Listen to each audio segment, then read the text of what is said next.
You guys have all heard about Mark. He's my dad and Mark have coached together. I've known, I don't know, since I was eight or maybe before that. A long time. So Mark's joke was I was either going to end up in prison or be a millionaire. So we'll see what happens. We'll see what happens. But still a work in progress. It's going in the right direction. It's starting finally to go in the right direction. So no, yeah, Mark and my dad used to coach, individuals like I have done with Mark. They've coached with teams, and so as I've started to coach with Mark, it's probably been 6 months now, maybe. Somewhere between 4 and 6. So about 7-8 months ago, I was looking around, saying, hey, what the, I was evaluating my life. And for me, the reason why I started coaching was I was noticing that I was wearing a lot of hats that were uncomfortable for me because I was all over the place. And, some days were amazing and some days were a little bit harder, depending on the problem that was going on. And so as I've started to coach with Mark and he's helped me, see the world in a different light, when I meet with you guys and hear your guys' challenges, I just, I don't have the IQ yet to push that onto you guys, but I just kind of, not laugh inside, but I just smile, knowing wow, if I could get Mark incorporated into the company with you guys, we could really do something. So Mark told me about Life Mastery. I don't really know too much about it except for what I've read online. Hopefully you guys all did the homework and read about that online. But he's going to talk to us a little bit about it today. He's going to do a little bit of Q&A. I would like to get out of here at 3 o'clock, and so we'll kind of shoot for that. If we go a little bit over, it's not a huge deal. But honestly, I'm just really excited for this. Mark's phenomenal. If we had an example of Chase came up here and said, hey, I'll give you $1 million, you can choose $1 million or coach with Mark for the next year, I honestly would coach with Mark. So. Or just give me the $1 million. Or just give me the $1 million. So. You're all thinking it right. There's Mark. So. Well, thank you, Cam. Obviously, this is fun for me, being with my buddy Clyde for all of these years, and now Cam, who has turned out to be if I had to say, the ideal coaching client, it's Cam, and the reason is because he wants it. And even if whatever it is he started out wanting, in the end, we all want the same thing. Somebody could say they want a Lamborghini, somebody could say whatever, but in the end, we all want the same thing. And that's why it makes it possible for us to coach large groups of people without having them all, with all their individual needs. Well, underneath it all, we're all pretty much alike. But ultimately, all you need is if you want to get results, if you want to have power and control over your life, is a commitment. And something that you learn through our training is you learn the power of commitment. You learn that if you say it and then you do it, and other people see you do it, there's nothing you can't do. You start with something very small. I'm going to stand up. I do this as a fun little experiment. So I'd love you all to say, I'm going to stand up. Go ahead, say it like you mean it. I'm going to stand up. All right, humor me. Stand up. See, Clyde gets it. Just stand up, of course, because if you don't, then you haven't kept your commitment. And thank you. So then you stand sit up. down, and we say, did you stand up? Kayla, all right, girl. There we go. And it starts with something this simple, but the idea is, okay, so right now your commitment was that you're going to stand up. That wasn't too tough. But you did it, and your brain was watching. And it said, oh, so you seem to do what you say you'll do. And I was watching, and everybody else was watching. And now, right now, I'm going, so far, everyone in this room has done everything they said they would do. And that's powerful. And so imagine that you get the power of it. As time goes on, you start making bigger commitments. It's not just I'm going to stand up. It's I'm going to lose this weight. I'm going to do this with my life. I'm going to learn. I'm going to get my master's. Whatever that is. I'm going to hyper-serve the customers. We're going to be the biggest in the world in our field. Those commitments, you work your way up to them. But what happens is our lives are completely controlled by our subconscious. Even the conscious decisions you make are based on your subconscious underpinnings, conditioning. And so we get you to a place where you make the commitment, your subconscious goes to work, says, okay, I better figure out how to do it. And it starts seeing opportunities everywhere you look, and things appear to be falling into place, but they're really not. They've always been there, you just couldn't see them. And so we get you to a place where you not only understand the power of commitment, but you take control of it and you learn to use it to get and have it be anything you like. But all I need is for somebody to say, I'm committed to being happier, more successful and fulfilled. I'm committed to being the best that I can be and realizing my full potential.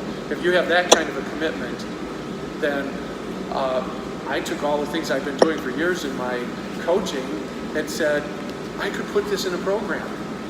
I could put this in a training program that everyone could have access to.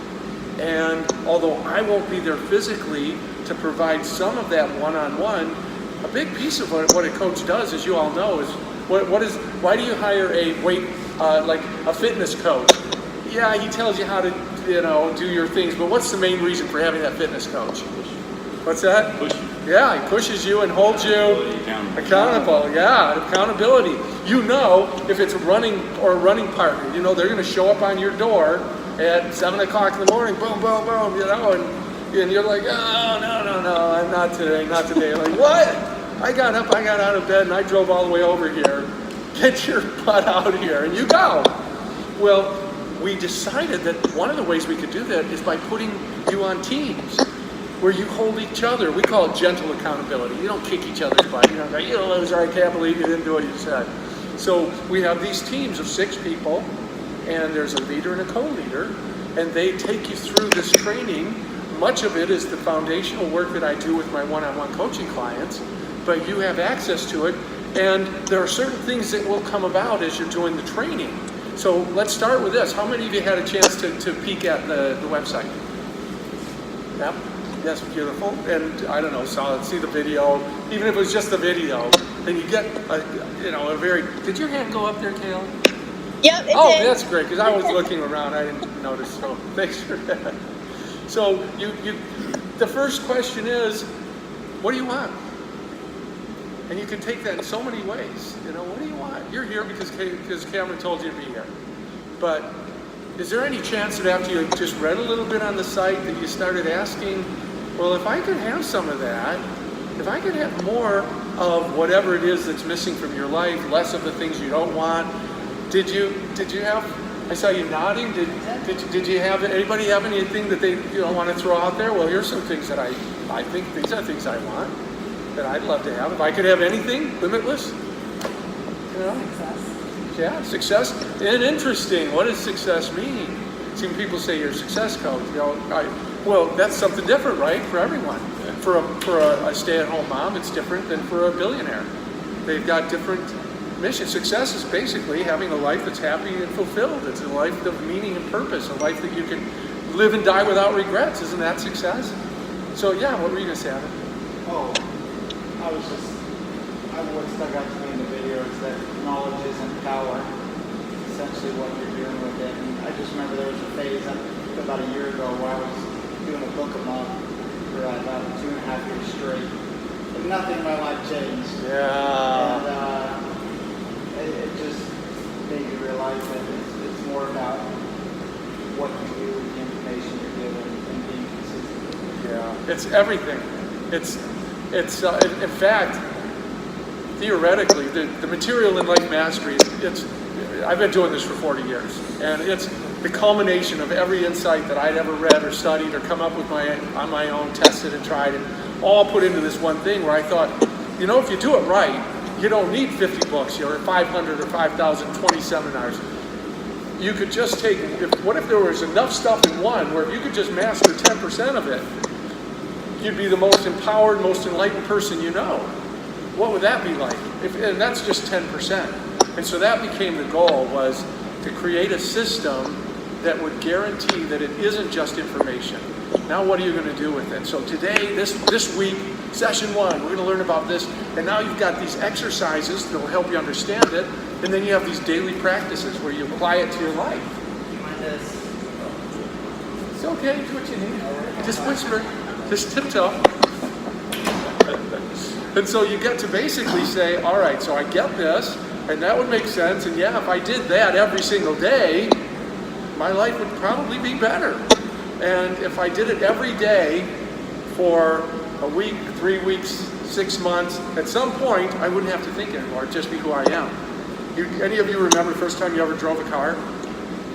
You know, and it was like, and every single turn and every little detail, it was like exhausting. You know, you get out in the first driver's test and you're sweating because there's so much for you to think about and do, and your brain's like trying to keep up with it. I remember my driver's training instructor, he was the head football coach, big, burly, monstrous guy, and there's all the kids in the back, and we're driving, and there's this pothole that's like this wide and this deep, and he goes, "Don't hit that pothole." What? I went right into it. Because we see what we're looking for, and we head in the direction that we're looking. And most of us are looking in a direction that doesn't serve us or give us the kind of power and freedom we want. And then he proceeded to hit me so hard, he about dislocated my jaw. This is back in the days when were allowed to do that. And threw me out of the car and drove off and left me standing there. 16-year-old crying. "Ah, that hurt." So I have no idea why I just told. Oh yeah. So anyhow, but now you can drive the car. The moms, the dads too. You can drive the car, change your kids' diapers in the back seat, and text all at the same time without thinking. Because it's just become who we are. Not saying you should, by the way, but our brain takes over. That's how we accomplish so much. It gets to a point where we can do almost anything subconsciously without thinking. That's what we do. It's conditioning. The idea of replacing the negative conditioning in your life with the positive conditioning.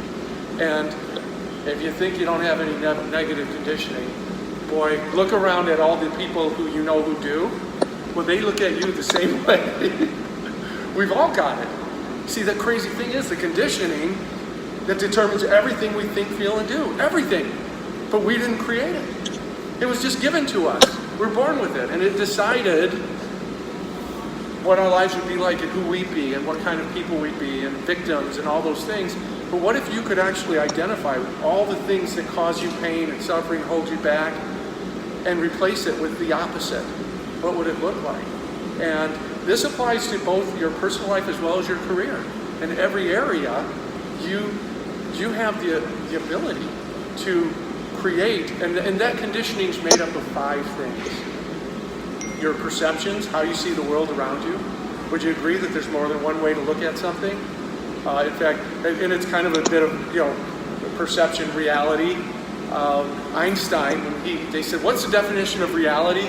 One of his descriptions was, if you put a young man on a hot stove, a second will seem like an hour.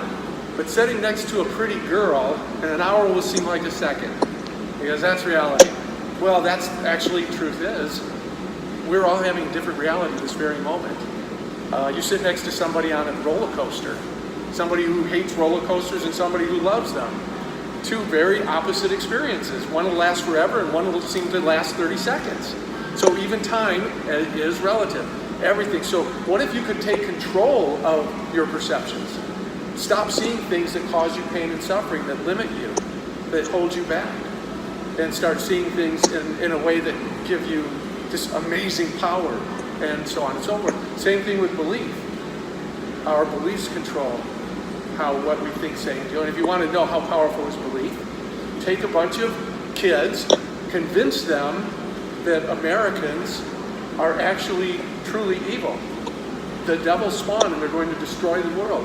And if you can stop these horrible, evil people by crashing your airplane into one of their buildings and eventually destroy the whole country, that you will not only save the world, but you'll be rewarded in heaven for an eternity. And they believe you, what would they do? They get up and they crash a plane into a building, not give a thought. They'd be smiling all the way there, like, wow, I'm saving the world. That's a belief. If you believe that you could jump off the highest building in the world and you'd float to the bottom, get $1 billion in the cure for cancer, you'd rush and jump off. The only thing that keeps you from doing it is you don't believe. So what if you could find all the beliefs you have that hold you back and cause you pain and suffering and keep you from being your greatest possibility?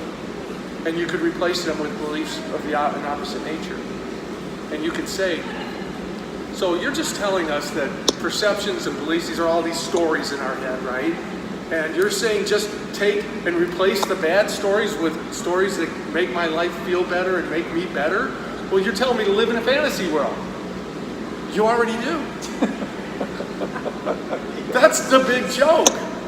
You right now, your life is nothing but stories and beliefs that have been passed on to you and perceptions of reality that you have simply grabbed onto and accepted as being true, and you look for proof and you find it because we see what we're looking for, just like I saw that pothole and I drove right into it, right? And so the difference is you're living in this fantasy that you created, but you don't know it's a fantasy. So what if we could prove to you that it was a fantasy? And there you went through a program and it showed you example after example and gave you exercises or assignments, and you went out and you tested it. And at the end of the week you said, holy cow, this isn't real and that's not real. All these things that all my life I've always assumed that that guy didn't like me because of the way he talks to me or treats me and so on. It turns out he's got Asperger's and he doesn't know how to express himself. I just thought he was bored with me. And at some point you start going, I have all these stories that weren't true. Oh my gosh, my life is actually it's truly a fantasy. And so we say, yeah, you can't escape it. See, and this is something even Einstein proved. We cannot see reality for what it is. We're not capable of it. We have a filter. And this filter, everything that happens goes through the filter, and the filter says this is good or this is bad, this is okay or it's not okay. And it does it based on comparing it to other things in our life, based on the things that we've had happened to us in the past, the things we've been told. And so I could say to you right now, I don't have any problems. And your filter would say, oh, this is the BS filter. That's bull crap. Everybody has problems. That's bull, right? But if I remove that filter completely, and you had simply no filter at all, you would say, well, really, tell me what that means. Because now you haven't decided that it means anything. And I'd say it means this. Something happened, boom, it hits my filter that says, oh, that's a problem. And then I look at it and go, oh man, what am I gonna do? This is terrible, it's destroyed my day. Well, what if I don't have a problem filter? Then it's something just happens. And I go, oh, something happened. But I haven't called it a problem yet. I haven't been programmed or conditioned to say, that's a problem. It's just what is. Rain, good or bad? Rain. Is rain good or bad? Oh, she says it's good. Well, you're in Arizona. Everybody's going to say good. Good question. Whatever you I say. said I'm from Chicago. Everybody says bad. Right? Yeah, it's bad for business. Bad for business. Whatever you say it is. That's right. Good for you, bad for business. Truth is, if you're a farmer, it's good. If you're going on a picnic or you're having your daughter's wedding out in the backyard, it's bad. Relative. Everything. What if every single thing in life are that? That's what Shakespeare wrote. Nothing is good nor bad, but thinking makes it so. He meant that filter. We decide what it is. We decide if it's okay or not. What if you had a filter that said, I call it that's great filter. A filter that's job was to say, we teach this in leadership. A really good leader will do everything possible to avoid having things go wrong, avoid catastrophes, right? Wouldn't a good leader try to avoid catastrophes? A great leader capitalizes on them. A great leader says, awesome, something amazing is coming out of this. It sounds like a cliche, the silver lining to the cloud.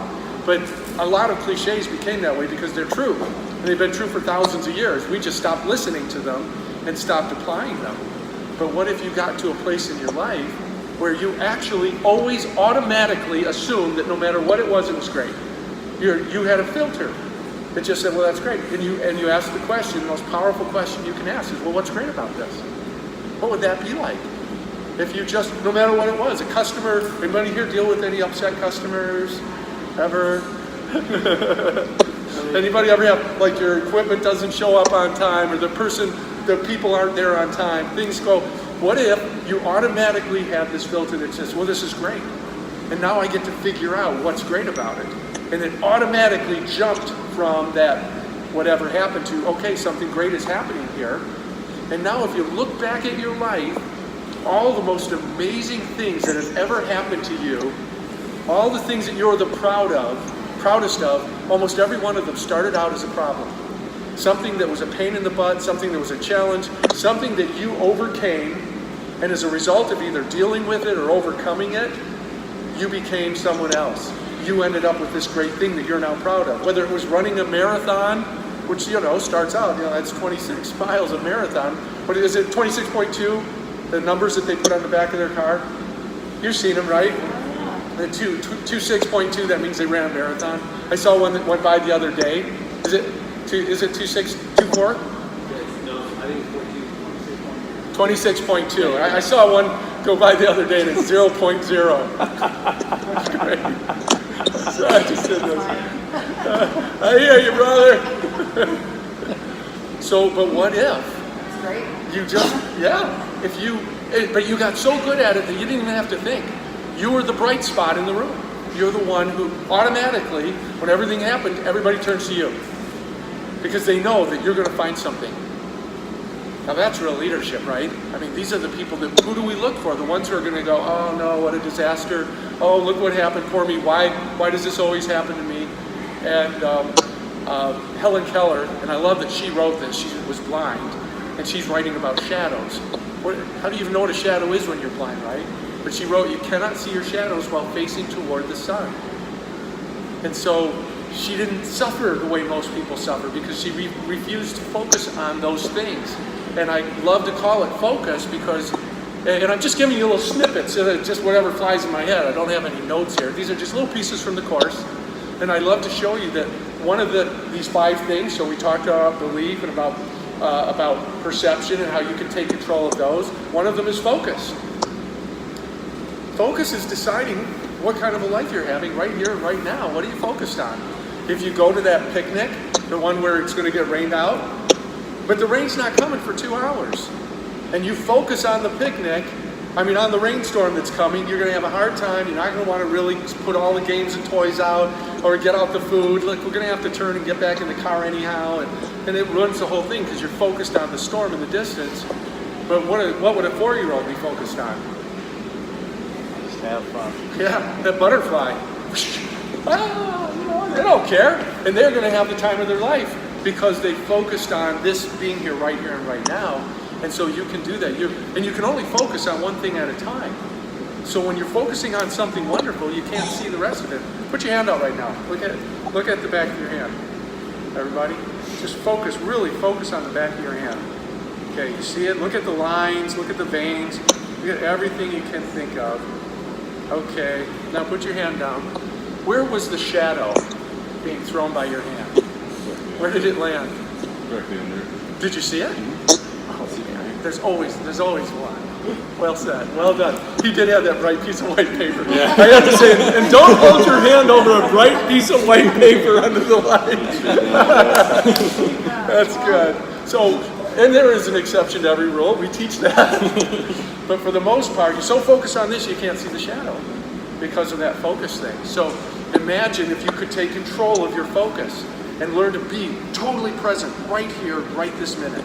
My phone is off right this second. You're the most important people in the world for me right this moment. Nobody else and nothing else matters. And imagine living your life like that when you're in front of, whether it's a customer, and this customer, all that matters is you. We're only going to be together for the next 7 minutes, but you own me. Body, mind, and spirit. And my goal is to not only help you resolve your issue, but leave you feeling better than you felt all day, maybe all week. How many ways can I contribute to you in this next 5 minutes? What could I be doing? And the same thing when you're with your kids. Believe me, it's quality over quantity. Who could I be? How many of you multitask? Come on. Cameron, put your hand up. How many of you multitask? All right. We're pretty proud of our abilities to multitask. Most of us. But guess what? The studies show, does everybody have a piece of paper? I'm going to get you one. You have one? Great. Everybody get out a piece of paper. You don't need to. You've already done it. Have you done it? You've done it. That's right. Okay. Make sure there's a little bit of room on it. Okay. Yeah, that'll be perfect. Okay. And do you all have your phones with you? No, No? Okay. you were my focus. That's great. Oh, wait a minute. I'm taping with this. All right. Do we have a clock? Is there a timepiece anywhere up where people can see it? because it'll be really helpful. So you have your phone, so that's great. There's one clock, so you have yours. You, Cameron, you won't need yours, so we can loan it. You don't have your phone with you? Okay. So we're gonna. Do you know how to put it on the stopwatch? The timer? Maybe you do it. And Clyde, you don't need yours. Could you put it on your? Huh? Yeah. Yeah. Yeah, what do you need? Oh, she needs to use it for a stopwatch. He's gonna be my son. Oh, okay, great. Okay, I want your. So your stopwatch is all lined up. Okay. So we're gonna show you something. Are you all set up there, Kayla? She's having some I think connection so. issues. I can't see anything, but I can hear you. Okay, so get your paper out and get your stopwatch ready. So, okay, this is about multitasking, and you're going to get to learn something really interesting. When I say go, I want you to do the following. I want you to write the number 1 and then the letter A. Number 2, letter B. Go all the way down to number 26 and Z. Ready? And time yourself. Start your timer and go. 1A, 2B, 3C.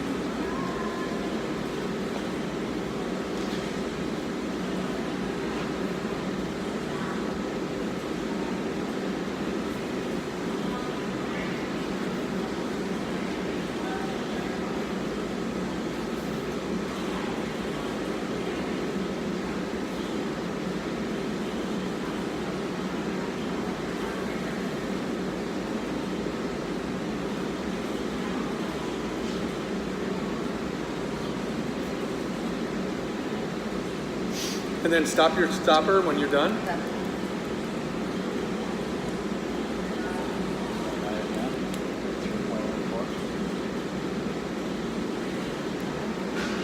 All right, so let's just go around. Let's get some time. So how was yours?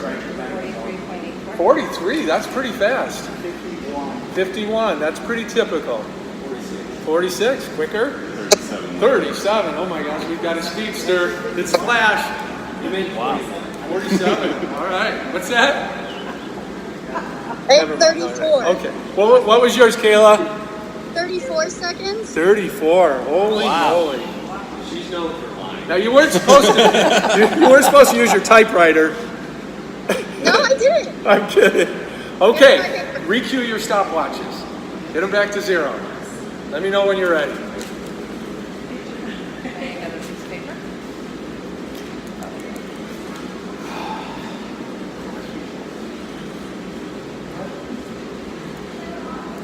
Everybody set? Okay, we're going to do it again, but this time instead of multitasking, switching back and forth between tasks, you're going to write 1 through 26, and then you're going to write A through Z. 1, 2, 3, set. Whenever you're ready, go. Start your timer.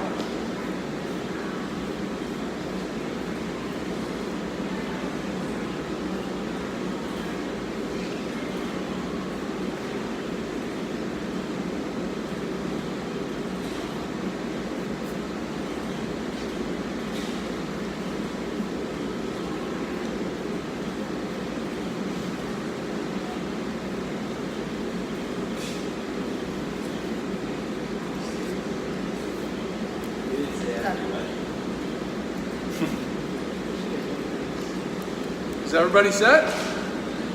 All right, so how are you this time?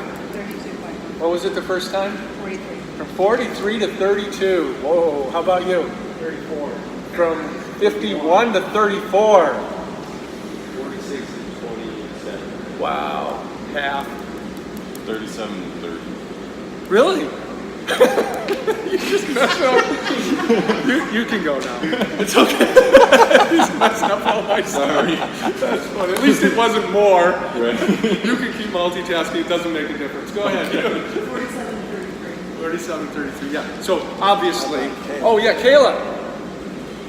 I went from 34 to 31. Okay, little minor change. So in the end, if we did 100 people, you'd find that 90% of them would be, 40% to 50% less. And so what's happening is this. This is where we went wrong when it comes to multitasking. You can talk on the phone and do the dishes because they use 2 different parts of your brain. Mow the lawn and do the dishes. Mow the lawn and talk on the phone. You can use the certain parts of your brain that don't require the prefrontal cortex, and then your thought center. You can do that at the same time, but what you cannot do is you cannot use the prefrontal cortex for two distinct operations. What happens is you think you're doing it, but it's not. The brain's going back and forth, and you're losing time and focus in between, and you're losing quality in between. And so once you get it doesn't take long to figure out which things you can do that are physical, walk and talk at the same time. But if you think that you can have quality relationships, be with your family, your kids, your client, with another human being, have a quality time with them while you're figuring something out, or while you're talking to someone else, while texting one person, while you're talking to somebody else, you're going back and forth, and they've proven that you are losing. You're losing productivity, effectiveness, and you're not being present for either one of them. And so if you had 10 minutes to spend with your kids, what they found, spend 5 minutes with this one and 5 minutes with this one, they will get twice as much out of if you spend, unless it's something that they're doing together, obviously, twice as much out of it as if you spend the 10 minutes with both of them trying to juggle their various, but same thing, of course, again, with your clients, coaches, if you've got people under you and they've got their issues. So this goes back to this idea of focus. Multitasking comes back to focus. If you can focus, be here in this moment, 100%, then you end up having more power and control over your life and a more fulfilling and meaningful life. And so what if that became a habit? What if you could just do that automatically? You just became this super focused person who questioned your belief system, questioned your perceptions, and so on. So these are three of the things. The other two are, of course, your habits. Well, that's part of the biggest part probably of our whole life mastery is we share these insights with you. And of course, there's hundreds of them. So you don't have to master them all. 10 of them will change your life forever. But then we say, now we're going to make it a part of who you are. I call it perma-learn. And it's a process between spaced repetition, where we'll tell you about it again next week, and the week after, and the week after, a little differently this time. And we'll give you a different example, and you'll play a different game, but you're going to get this over and over a course of time. We also have you turn around and share it with others, because they found, see, when you are exposed to a new idea, like right now in this room, your brain is exposed to, in some cases, millions of new bits of information every day. It doesn't know what to do with it. So it waits until you fall asleep. Anybody wondering why we sleep at night? In addition to, that's when our body heals, we produce growth hormone. It also is when your brain looks at everything that's happened and decides what to keep and what to let go of. All those bits of information. So you know how it decides which information to keep? One of the ways it does it is it asks, well, did you share it with anyone? If you shared it with someone, it says, well, then it must be important. And this can go all the way back to the caveman days when they're sharing, the lessons that they learned, and the bear that almost ate them, and they stand up in front of the fire and they said, okay, watch out for this big brown thing. He's really mean and he's fast and he climbs trees. And you need to know this so it makes sense that our brains would evolve to want to keep things that we share. And so it's decided it's important. So we build it in where you actually learn it, turn around and share it. Apply it. If you do something, especially if you learn something today, and you say, you know what, I'd like to remember that one, then make sure you don't go to bed tonight until you've actually done it. Your brain will say, hey, I used it, I put it to use, it must be important. And so again, it moves into another part of your brain. And then, as I mentioned, the spaced repetition. So over a spaced period of time, not 500 times in the next 5 minutes, but over the course of months, you hear a little more and a little bit more. Then at some point, your brain goes, well, this stuff must be important because I keep running into it. So there are things like that. Obviously, there's many other things, but those things people can usually grasp very quickly and how they master it. So this is how we build habits, but we don't get rid of habits. We replace them. That's why I call it replace negative conditioning with positive conditioning. You're in control at all times, because as you go through the training, you get to see something. You might see something, go, that doesn't really apply to me. Fine. You're going to get 10 lessons today. And so, there's one. Oh, but this one, I could use this one right now. And what else is great is that over the course of time, one lesson may be more important to you than another one. Something, if you're going through a divorce, there'll be certain lessons that you need to learn that you're going to go through that and go, oh my gosh, I needed this desperately. And then the divorce is over and you go, yeah, no, that really came in handy, but I'm good. I don't really need that part right now. And so the goal is you take what you need and then you make it a part of who you are. And habit's just another word for mastery. So it's just something that comes automatically. And that's the biggest goal of all. And so the fifth element of this conditioning that decides everything you think, feel, and do is environment. And your environment includes not only where you work and where you live, but the people you're with. Whether they're toxic, whether they're enlightened, whether they're bright spots, whether they're happy and cheerful and positive and optimistic, or the other ones. It includes that, which is one of the reasons why we're here today. Because as Cameron began learning the whole process and seeing the power of environment, thank you, he started realizing, well, I want my environment, I want to be surrounded by, well, let's put it this way. We all know what a victim is. A victim is somebody who says, oh, this sucks and there's nothing I can do about it. This sucks and it's not my fault. And it's basically somebody who doesn't have power. But there's the opposite of that. As a person, you could still say this sucks, but you could say this sucks and let's fix it. Let's find a solution. Let's see what we can do. And so those are called heroes. And that's the difference, is a hero still sees the problem just like a victim, but they say, well, we're going to do something about it. I'm not going to let it be a problem. But we think heroes are Spider-Man. You know, why can't they be me or you? You know, a hero is that person sitting next to you who actually gets up and says, hey, would you like to take my seat? You look 9 months pregnant. It's okay. I could use the exercise. It takes nothing but that quick little decision for anybody at all times. We all get to be a hero. Well, what if you're surrounded by heroes? What if you're surrounded by people who are saying, that's great, that's great. And all these things we're talking about, who are committed to being the bright spot, to finding solutions, to helping the people around them feel the best that they can be and so on. And that's where we created Life Mastery and said, what if we brought this into the corporate environment? And everybody in the company had access to this. And they got to practice on each other. And they got to do their assignments all week. And if your assignment, for instance, is express your appreciation. For 1 week, I want you to do two things. One, I want you to think about every time you think something positive about someone. Every single time. Step one, be aware of the times you think something positive about someone. Part two is you can't think it without sharing it. If the person's not in the room, share it with someone else. I think so-and-so is awesome. I love how she does this. If they're standing in front of you share it. Now, some people can feel a little embarrassed at first. Well, I don't, want them to think this or that. Yeah, but if you're all doing it, then you're aware of it. You cannot say something you don't mean. It's got to be sincere. But if you notice somebody and you notice that Cam just got an awesome haircut. I did notice. We did. Finally see his hair. You smile and you just say, hey man, I love your haircut, Cam. I love your size large shirt. So, and look, everybody's smiling, just making jokes about it. You want to know why it's so important to share when we think or see something positive? Do you know why it's so important? Can you take guesses? Endorphins. Pardon? Creates endorphins in you. Yes. Interesting. You are the one who benefits first. Because you're thinking something positive, your brain pumps out all these positive neurochemicals.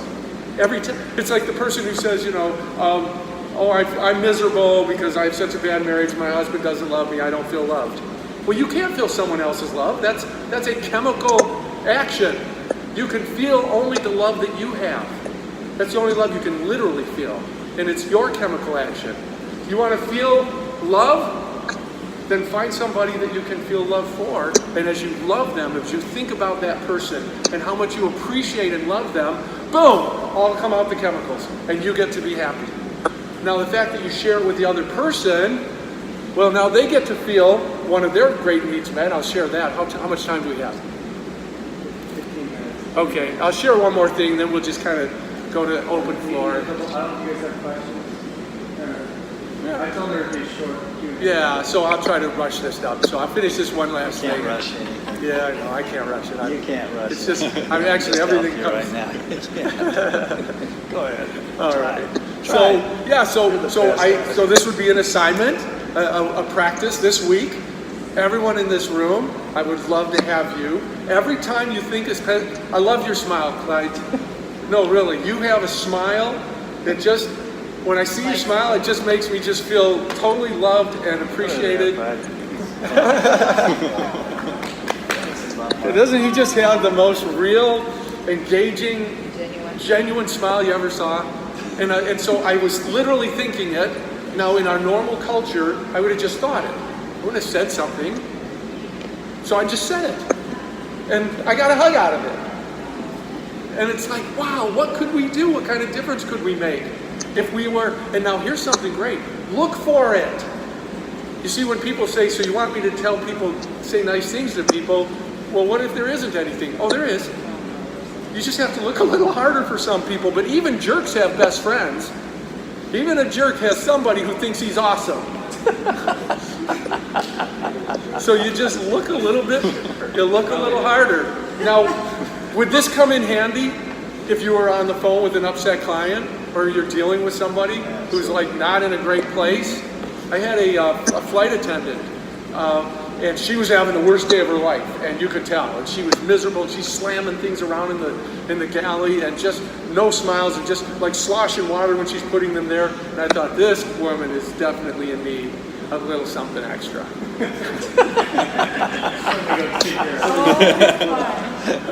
Don't coffee tear me. I wasn't going there. You guys, come on. So I literally made it my mission to find something that I could do to contribute to her, some way. And I waited for her to accidentally do something right. And I made a big deal out of it. And I smiled, and when she'd bring me something, I started ordering things just so I could get eye contact and smile. Literally, I know. It's like, can I have just one more glass of water? And she's bringing me, but I didn't preach. I didn't do any coaching. Just smiled and made a couple of nice comments as I'm getting off the plane. She grabs me and pulls me to the side and said, "Thank you. You saved my life." And I'm like, "What?" And it caught me off guard. She said, "My husband just left me for another woman, and I found out 5 minutes before I got on the plane, and I just wanted to die." And she said, "And I felt like there's nothing left to live for. And you've proven to me that that's not true." And I got off the plane. It's like, you just don't know. You never know.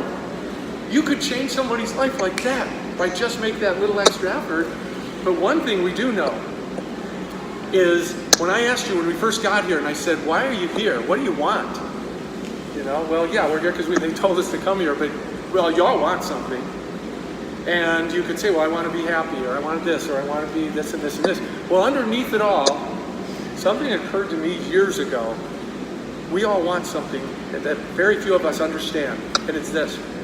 How many of you have kids? Hands? You should be putting them all up. I'm all in. So we all have kids? Okay. When you teach your kids, and they're very little, what's one of the first things you teach them? One thing is, it's not okay to play in the street. It's not okay to chase balls in the street. It's not okay to run with knives and scissors. It's not okay to cut your little sister's hair off. It's not okay to put your hand on the stove, right? We tell them what's not okay before we tell them what is okay, because our first goal is to protect them.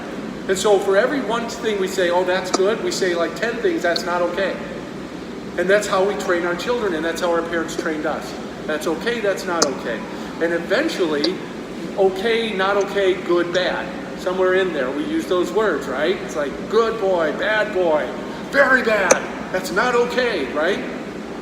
Well, all of us, every one of us, eventually get to a place where we don't hear that's okay or that's not okay. We hear I'm good, I'm bad. I'm okay, I'm not okay. We personalize it. It's what we do. It's how we're made. Well, now it gets really scary. We've been told by our parents that it's not up to us. We don't let our kids decide if it's okay to play in the street, do we? No. Why? Because they may make bad decisions. We tell them it's not. No, you don't decide this. It's up to me. So we teach our children, as our parents taught us, it's not up to me if I'm okay. It's up to someone else. It's up to my parents. And so I start trying to figure out ways to get them to tell me I'm okay because that feels good. And keep them from saying I'm not okay because that feels bad, right? From the time we're 2 years old, 3 years old, we are conditioned to do things that will have someone else tell us if we're okay or not. And they have the permission to tell us whether or not we are.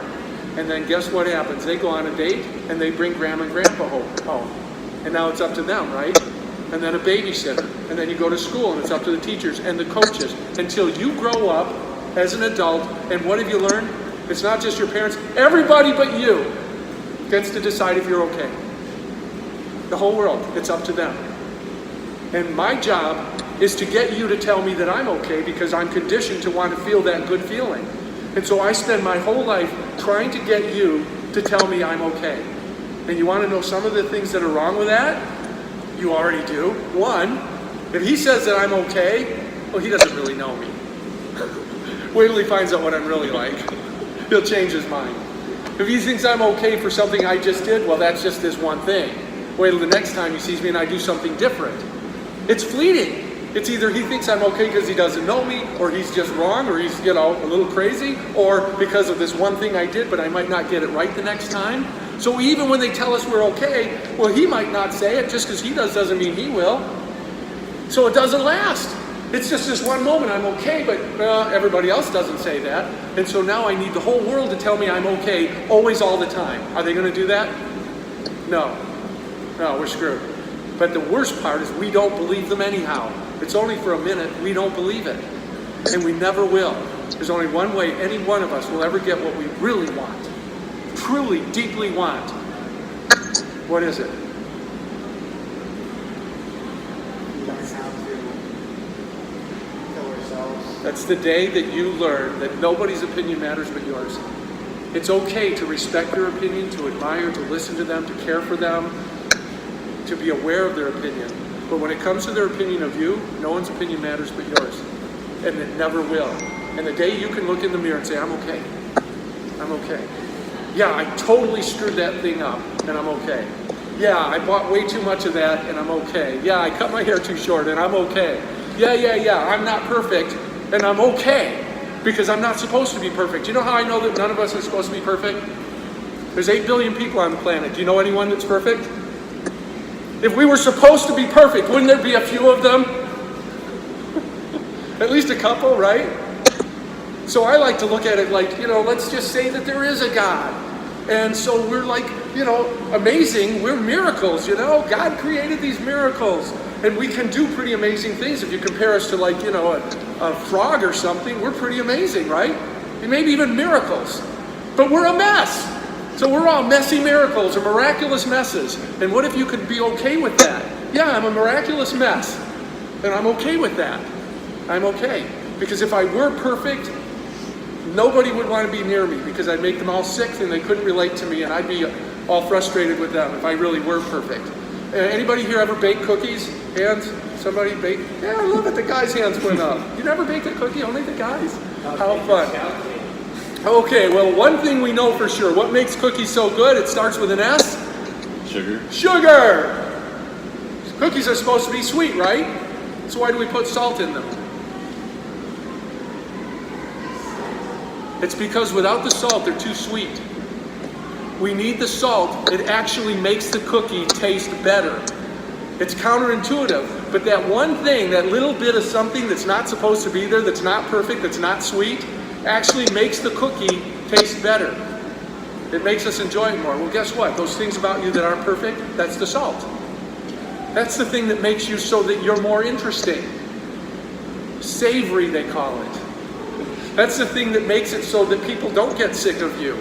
Because there is something that's not perfect about you and they can relate to you. And so what if you could say, yeah, I got a little bit of salt, sometimes a little too much, maybe, I don't know. I'm a messy miracle and I'm okay. Imagine, what if that became who you are?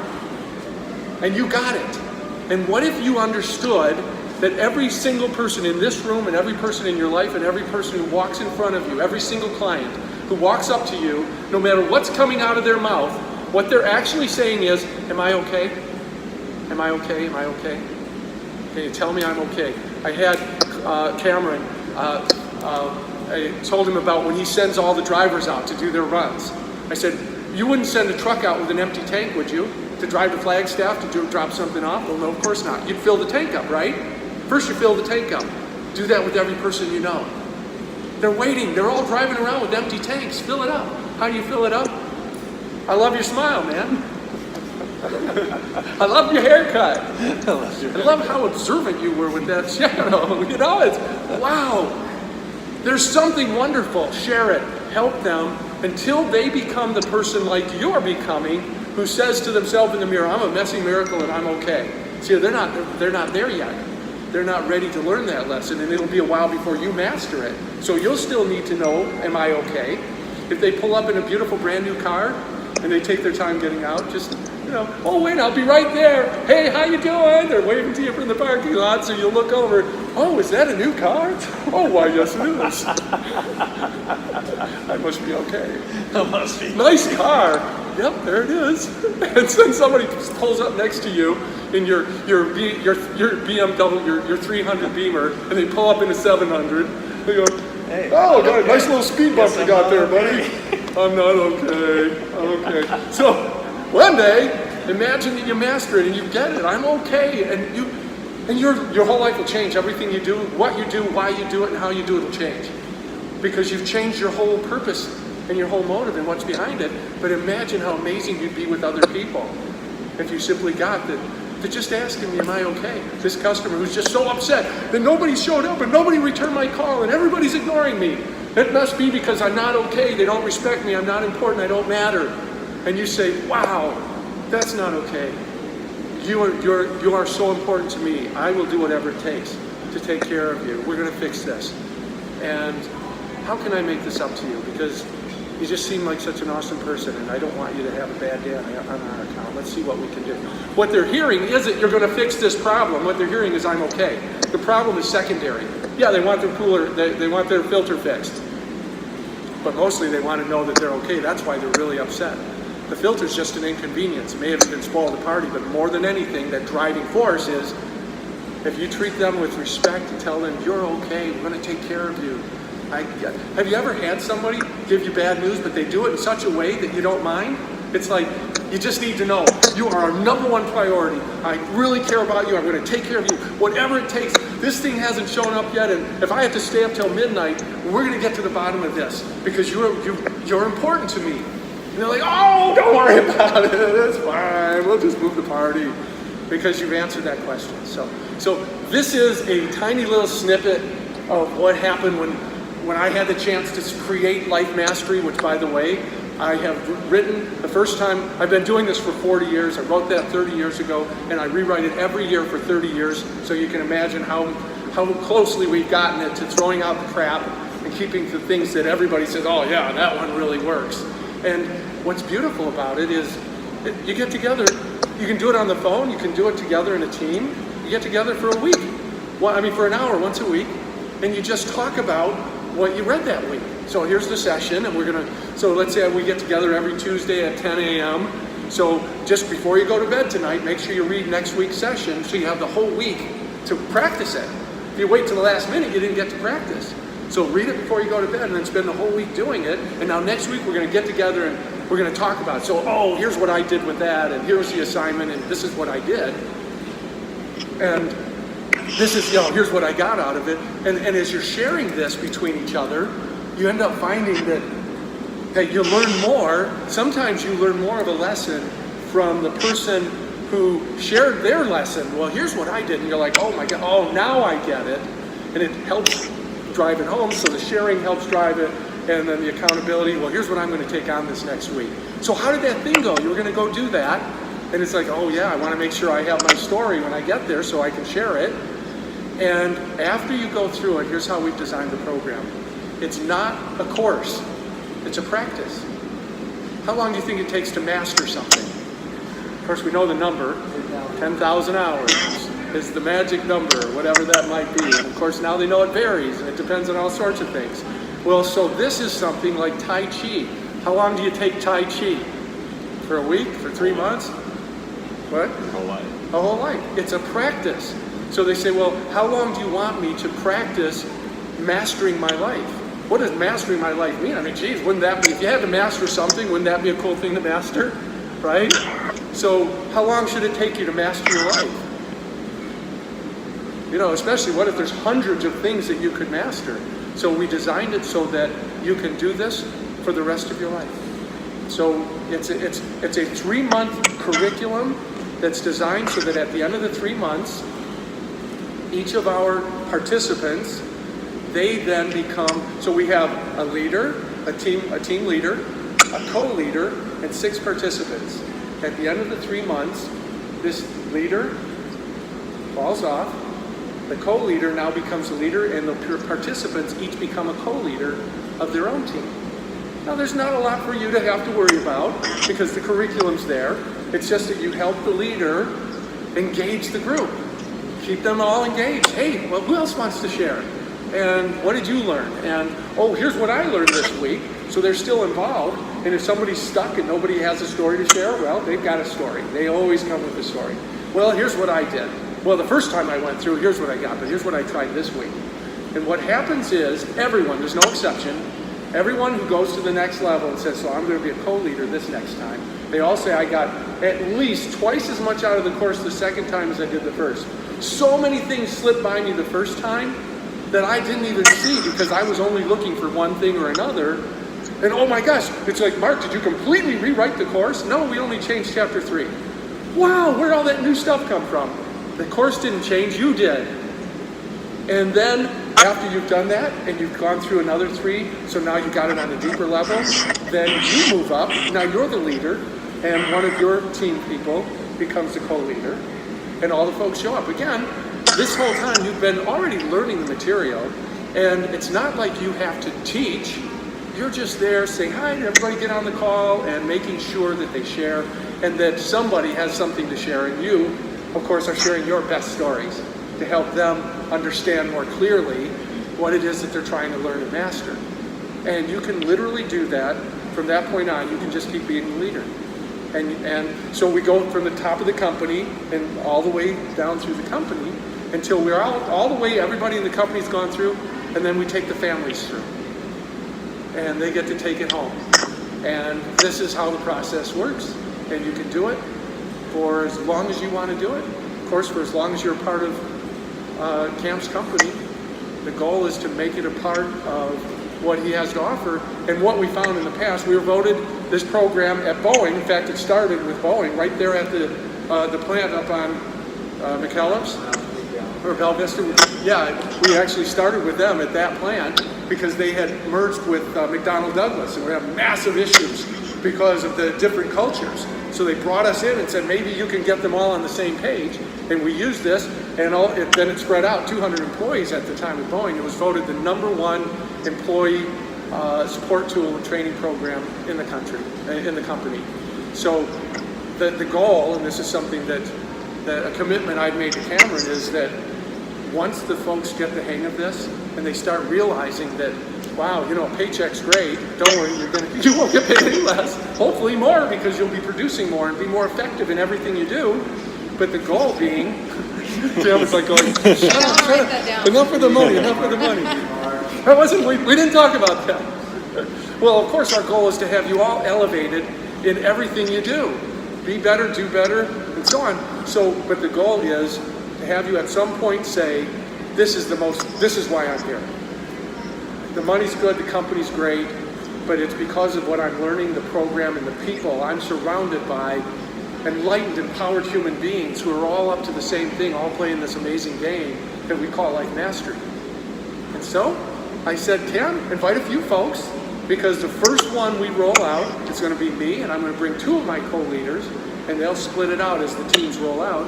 And I said, and bring some folks who you would like to see on the first team. And I said, invite more than 6 just in case somebody can't make the timeline or whatever. So we've got 5, 6, 7. 6 or 7, anyhow. I said, we'll figure out, but whoever is on that first team, if you're not on the first team, well, you'll be on the second one. Because, you know, right after the first one gets through its first 3 months and we roll out to the next wave, and then we go from 6 people to 36 people. And until we're through the company. So now, questions, thoughts? It could be questions about the program or how it works, and it could be just questions about your life, questions about things that maybe you'd be able to, you'd know the answers to if you were going through the training. How does the program, of course I'm thinking more like the details of the program more than my life, what's the plan with the program? Are we meeting? So yeah, so we figure out, depending on the team, it's a joint effort. We find a time, and this one will be over the phone, but you guys will be able to get together anytime you want, because I'm out of state and my 2 trainers are out of state. And so we'll get together on a call for 1 hour, once a week.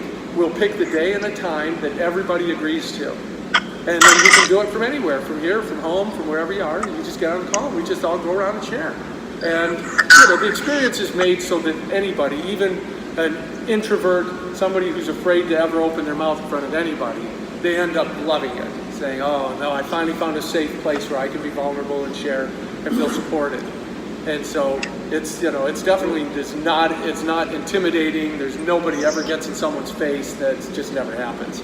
And because once you've gone through it and you see how I lead, because I'm going to lead this first team, and once you see how we do it, then as you move up, you'll be like, "Oh no, I know what to do." Even how to gently, if somebody's taken over and they're supposed to be sharing for 5 minutes and they're ready to go for 5 hours, and so you even learn the trick. It's real simple. You go, "This is awesome stuff. I love it. We want to make sure everybody gets a chance to share. How about if we stop at this point, finish everyone else, and then if we have time left, we'll come back and you can finish up." Boom. And they don't feel like they've been dissed, and they may get a chance to finish sharing. But that way, so you even learn those little things. But we've been doing this for a long, long time. So, I can promise you the bugs have been worked out. All that we need are people to say, "Hey man, I've got an hour. If you think on 168 hours in a week, if you've got something that could rock my world and change my life and help me be happier and more fulfilled in every area, hey." And, and it's a great screening process, because if somebody says, "No, I'll pass," well, they weren't ready probably anyhow, because it does take that commitment, right? You got to say, "No, you've got to be able to say, I'll put an hour into this. That's worth it for me."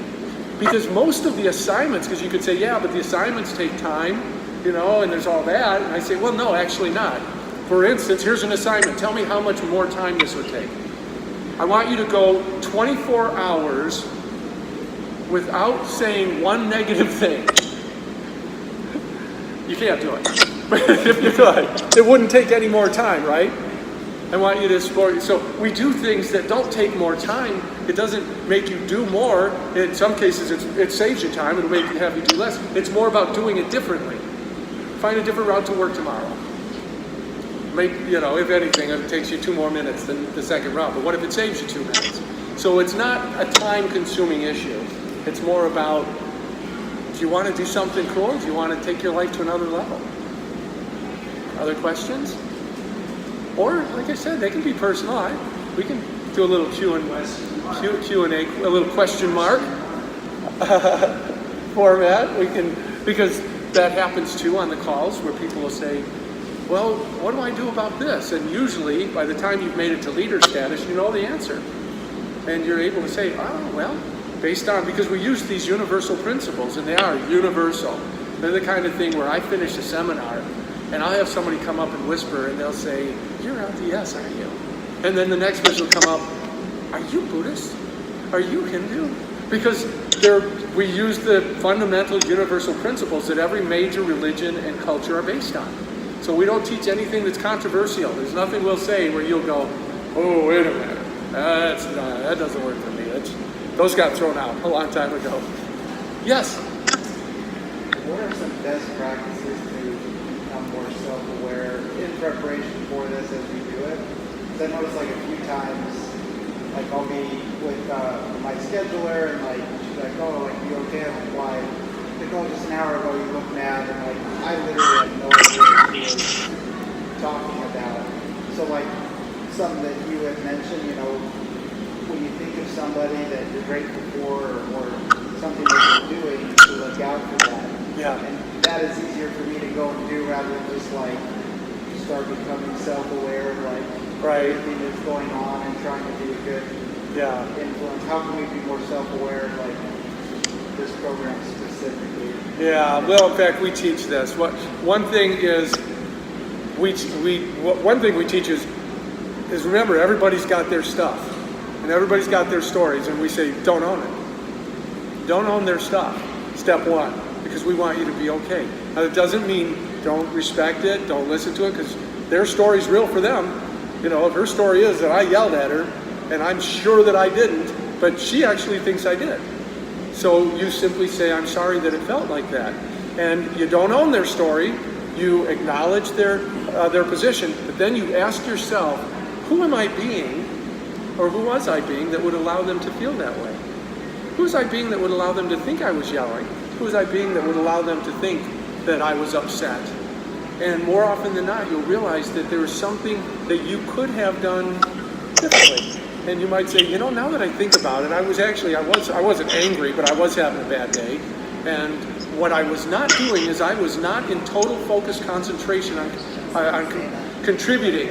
In other words, if I had walked in there like I had promised myself I would do this week and made them my total focus, and I'm going to make sure that when they leave me that I'm the best part of their day, that they feel better about themselves, I'm going to find something I like about them, I'm going to share it with them, and just let them feel more okay. If I were being that guy, there's no way she would have asked that question, right?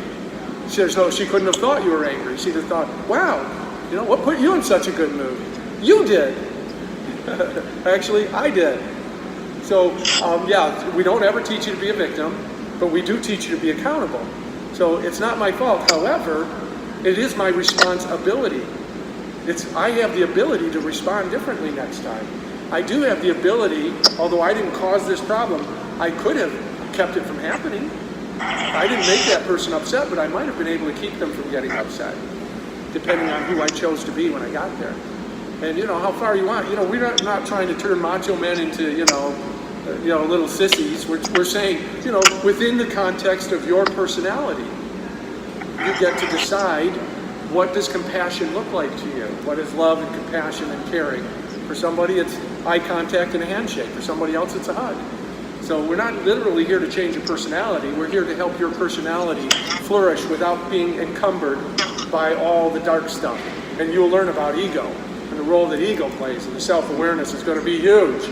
Once you realize that ego controls almost every single aspect of your personality, it's thinking it's protecting you, but it's your number one enemy.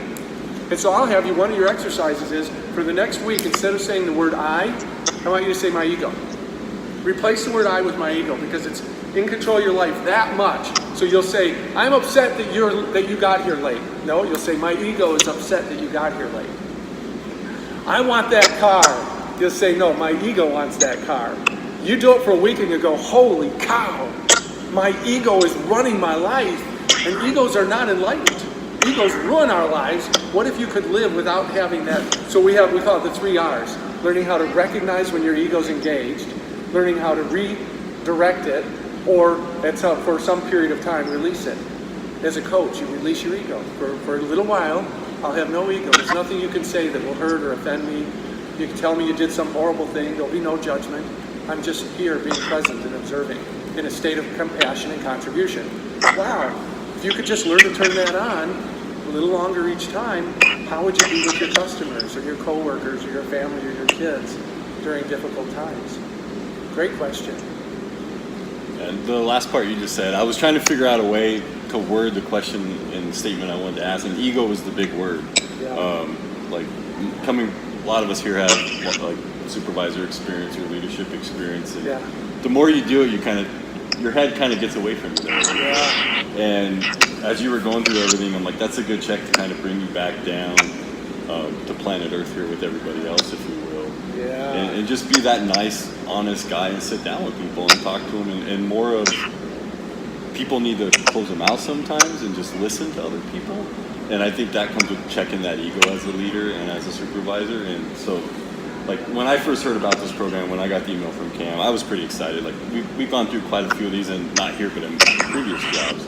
And there's always one thing I take out of it, and it changes my life. So every time a company offers something like this, I'm always excited because there usually is something in there that I take back home and it changes my life outside of work. The inside the work stuff is always there, like it changes usually pretty instantly. Yeah. But I'm always really excited for this stuff about what I can do at home with it. Sure, too. because you don't wake up, so and so, the supervisor of this. You wake up as, what's your name again? John. You wake up as John, and then you're daddy, and then you're the husband, and then eventually you get to work, and now you're John the supervisor. But if we, And then you guys are closing the gap and taking it back and doing it at the end with the families, and I think that's awesome.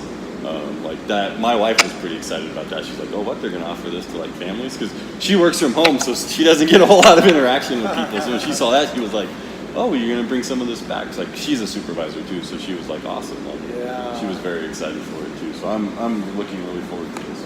Awesome. Well, John, I'm happy. Welcome aboard. Thank you. Appreciate it. Well, we're hoping that those of you who decide that you want to be, that you're really excited about ultimately leading teams would be, of course, the first 6 people all need to be people who say, I want to lead, because they're going to be the first ones who are ready to lead. They'll be co-leaders in 3 months from the time we start, and full leaders within 6. So, so we're starting out with leaders. And when I say leaders, again, you don't need to have gone through leadership training school. For us, a leader is nothing more than, and even if you're clearly a leader, but if you hadn't been, it's nothing more than somebody who says, I want to learn this and I want to share this. And I will keep my promises. Which means I'll show up for those calls too. That's about all we need to have somebody be considered a leader. I'm committed to this and to helping others because, that's a pretty good feeling at the end of the day. And you will find the people on these calls, you'll have them on there. There'll be somebody break loose crying and just say, man, you have no idea how much I needed this today. This changed my life. And it happens, and it'll happen again and again. People will be making life decisions. You'll be helping them through challenges that none of you are aware of. And you'll create a space where you can be vulnerable and where you feel safe. And it just takes on a culture of its own. But when you come to work and everybody's able to use the same terms and something happens and somebody comes in and yelling and you have 5 people all go, what's great about that? And then all happens, they figure it out. You'll be like, oh, yeah, that's great.